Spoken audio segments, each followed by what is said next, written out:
कभी एक दिल तोड़ने की बात सरदार अहमद कुरैशी साहब ने किए नहीं हैं। लास्ट में जब वो इंतकाल हुए, गलत नहीं बात करते थे, कभी हमदर्द गम है, क्योंकि एक बहुत बड़े बुजुर्ग थे ये हमारे। अस्सलाम वालेकुम, मैं हूँ जुल्फ़ी सुल्ताना और आप देख रहे हैं आपकी आवाज़। बहुत ही रंजो गम के साथ हमें यह कहना पड़ रहा है कि जनाब सरदार अहमद कुरैशी जो फाउंडर हैं हज़रत टिप्पू सुल्तान यूनाइटेड फ्रंट के, अब हमारे बीच नहीं रहे। और इसी के सिलसिले में हमारे साथ बात करने के लिए डॉक्टर दाऊद इकबाल जी हमारे साथ हैं, जो कि फाउंडर जनरल सेक्रेटरी हैं हज़रत टिप्पू सुल्तान यूनाइटेड फ्रंट के। आइए इनसे बात करते हैं।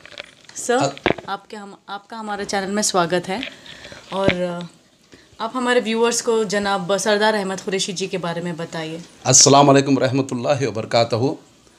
आज एक बहुत अफसोस और बहुत दुख के साथ में, आंखों में आंसू के साथ में, क्योंकि जो सरदार अहमद कुरैशी हैं एक ऐसी शख्सियत थे, कर्नाटका के ही नहीं बल्कि महाराष्ट्र, तमिलनाडु में सभी टिप्पू के लिए आज से 25-30 साल उन्होंने जिसके ऊपर काम किया। जब टिप्पू सुल्तान का नाम तो दुनिया में ता क़यामत तक हज़रत शहीद का रहेगा, लेकिन इन्होंने एक ऐसा मूवमेंट तैयार किया, ये जब हम सब मिलके टिप्पू सुल्तान यूनाइटेड फ्रंट का, आज गली गली में, घर घर के अंदर झंडे लहराने वाले इनमें ऐसे शख्सियत और एक ऐसे इंसान जो ख़यालात इनके नरम दिली और जज्बा भी था। जब जज्बे की बात आ जाए तो ये बहुत जज्बे में रहते थे। कभी भी हक़ के लिए इन्होंने, बाबा साहब अम्बेडकर के बहुत चाहने वाले, गैर कौम तो इनके इतने बहुत चाहने वाले थे।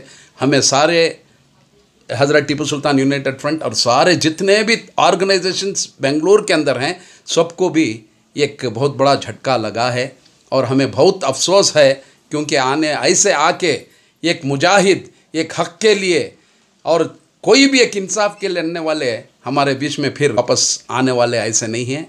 सरदार अहमद कुरैशी साहब के बाद कितने भी बात आप कहेंगे, हम कहेंगे तो उनके, क्योंकि वो मरहूम हैं, अल्लाह उनको जन्नत अता फ़रमाए, क्योंकि जितने भी हम उनके बारे में कहेंगे, वर्ड्स और not only tears will tell us and he will always be in our hearts. क्योंकि इनके ऐसे कारनामे थे, कभी भी कुछ भी एक किस्सा हो जाता, कोई भी एक प्रॉब्लम हो जाता, कौम का या मस्जिद का, मंदिर का या चर्च का, पहले खड़े हो जाते थे तो चलेंगे हम जल्दी प्रेस क्लब में जाके एक प्रेस मीट करना है, उसके बाद प्रोटेस्ट करना है। ऐसे ही करते करते ये बहुत सारे इतने इन्होंने, मैं समझता हूँ बेंगलुरु सिटी के अंदर जो हज़रत टिप्पू सुल्तान यूनाइटेड फ्रंट दूसरे तंजीमों के साथ से बहुत सारे हमने धरने प्रोटेस्ट किए हैं हक़ के लिए। लेकिन ऐसा इंसान मैं समझता हूँ, फिर मैंने भी खोलिया, हमारी कमेटी भी खोली, बेंगलुरु के और कर्नाटक के लोगों को भी बहुत बड़ा नुकसान है। और टिप्पू जैसे जो बहादुरी, टिप्पू सुल्तान जो शहीद हैं, एक वतन परस्ती एक दिखाना है, वतन परस्ती हमारे लोगों में आना है। We should be Indians first and everything next, मैं कहना चाहता हूँ, क्योंकि ये हमारे हज़रत टिप्पू सुल्तान के हम फॉलोअर्स हैं। और तो ये कशार के साथ में, आए वतन कसम है शहीद टिप्पू, आए कसम है शहीद टिप्पू की, आज़मा ले हम भी बांधे खड़े हैं कफन, टिप्पू जैसे शहादत के इंतज़ार में हमारा मोटो है। कभी भी हम कोई भी एक चीज़ के लिए वतन परस्ती हम सिखाते हैं, एजुकेशंस के लिए हम ये करते हैं। और एक बात, कर्नाटका के अंदर ये ज़मीन के ऊपर जो कर्नाटक के अंदर जो हज़रत टिप्पू सुल्तान पैदा हुए, कन्नड़ा की ज़ुबान के लिए हम बहुत दौड़ धूप हमने किया। और सरदार अहमद कुरैशी साहब इतने कन्नड़ा के अंदर इतने ये थे, कभी ज़ोर देते थे कि कन्नड़ा पहले टाइप करो या कोई भी चीज़ हम करना था, कन्नड़ा के ऊपर बहुत जोर देते थे। एक सही कन्नडिगा भी थे कर्नाटक के अंदर। इन्होंने जब की थी, एक शहीद की फ़ोटो थी, आज हमारे पास कम से कम 100 के हिसाब से फ़ोटो हैं। कभी भी वो मफलर रहा उनके गले में कभी भी रहता था, इन्होंने ये कहकर डाला था कि जब मैं इंतकाल हो जाऊंगा उसके बाद उसको निकालूंगा। तो इसी तरह उनका मफलर लास्ट में जब वो इंतकाल हुए उनके गले में से निकला और उनकी बच्ची वो हाथ में वो मफलर लिया। ऐसे मैं समझता हूँ, ऐसे चाहने वाले, ऐसे इश्क करने वाले टिप्पू सुल्तान से और लोगों के साथ में जो इनका बर्ताव था, मैं बहुत अफसोस से कहना पड़ता हूँ, कभी किसी से गलत नहीं बात करते थे। कभी क्या हमारे व्यूवर्स को आप बता सकते हैं कि कैसे इनका इंतकाल हो गया? इनकी तबीयत थोड़ी नासाज रहती थी, पहले से भी थोड़ा कुछ प्रॉब्लम, हेल्थ प्रॉब्लम्स थे, लेकिन उसमें भी ये अपना काम और तरीक़ा नहीं छोड़े। हर वक्त आते थे, जाते थे, मिलते थे। लेकिन अचानक एक 8-10 दिन पहले इनको ऐसी एक तबीयत का कुछ प्रॉब्लम हुआ, तो इन्होंने ये ब्रुकफील्ड हॉस्पिटल जो माराथली के क़रीब है, वाइटफील्ड के, वहाँ पर इनको एडमिट किया गया था। ये इलाज इनका ज़ेर इलाज चल रहा था।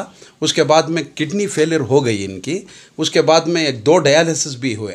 डायलिसिस होने के बाद में इनकी बहुत तबीयत नासाज हो गई और ज़र्रा ब्रीदिंग प्रॉब्लम भी इनको होने के बाद में कल एक 3, साढ़े 3 या 4 बजे के 3 बजे के करीब इनका इंतकाल हो गया। उसके बाद मदफून इनका वर्तुर, इनका जो हल्का जो था, वहाँ से इनकी पैदाइश थी, उसी क़ब्रिस्तान में मगरिब और इशा के बीच में उनको दफना दिए।